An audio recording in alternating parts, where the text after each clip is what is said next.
আজকাল ফেসবুকের মধ্যে দেখা যাচ্ছে নতুন একটি চক্রান্তের পুরো বিষয়টি নিয়ে আলোচনা করব। তার আগে সবাইকে অনুরোধ করছি পুরো ভিডিওটি মনোযোগ দিয়ে দেখবেন, না হলে আপনিও যে কোনো সময় এই ফাঁদে পা দিয়ে ফেলতে পারেন। একটু খেয়াল করলে দেখতে পারবেন 50 টাকার দুইটি আতরের দাম 999 টাকা আর 150 টাকার একটি ক্যাপের দাম 1000 টাকা। যদিও তারা প্রোডাক্টের সম্পর্কে আগে বলে না, আগে বলে দামি দামি বাইক, আইফোন, নগদ অর্থ, আরো বিভিন্ন পুরস্কারের কথা, যেগুলো বলতে বলতে তাদের গলা শুকিয়ে যায়। কিন্তু পুরস্কারের কথা শেষ হতে চায় না, এত পুরস্কার দিয়ে থাকে সামান্য আতর বিক্রি করে। আচ্ছা, এবার একটু ভেবে দেখুন, এটি আতরের দাম হচ্ছে 999 টাকা। এই আতরটা যদি বাংলাদেশ থেকে 1000 মানুষও কিনে, তারপরেও 9,99,000 টাকা। এবার একটু চিন্তা করে দেখুন তাদের বিজনেসটা কোথায়। এটা টোটালি একটি লটারি ভাই। শুধুমাত্র একটা গেঞ্জি কিংবা আতরের বিনিময়ে টাকাটা নিয়ে এই লটারিটাকে বৈধ করার চেষ্টা চালাচ্ছে, যাতে গভর্নমেন্ট থেকে চাপ না আসে। তাই লটারিতে দেওয়া পুরস্কারকে তারা গিফট হিসেবে চালিয়ে দিচ্ছে। এগুলো আবার আমাদের দেশে বিশাল বড় বড় কন্টেন্ট ক্রিয়েটার আছে, যাদের কিছু ফ্যান ফলোয়ার আছে বলে তারা নিজেকে যা ইচ্ছা তাই মনে করে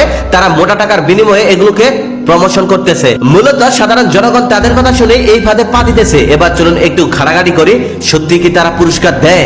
মূলত অনলাইনের মধ্যে এই বাটপার্টি প্রায় 1 বছর যাবত শুরু হয়েছে। আমি আমার এলাকার আশেপাশের কাউকে এখন পর্যন্ত ওখান থেকে একটি গিফট পেতে দেখিনি। আমার ভিডিওটি আশা করি বাংলাদেশের সব জেলারই কেউ না কেউ দেখবে। আপনি একটু কমেন্টের মাধ্যমে জানাবেন, আচ্ছা আপনার এলাকার কেউ এই প্রাইজ গুলা পাইছে নাকি?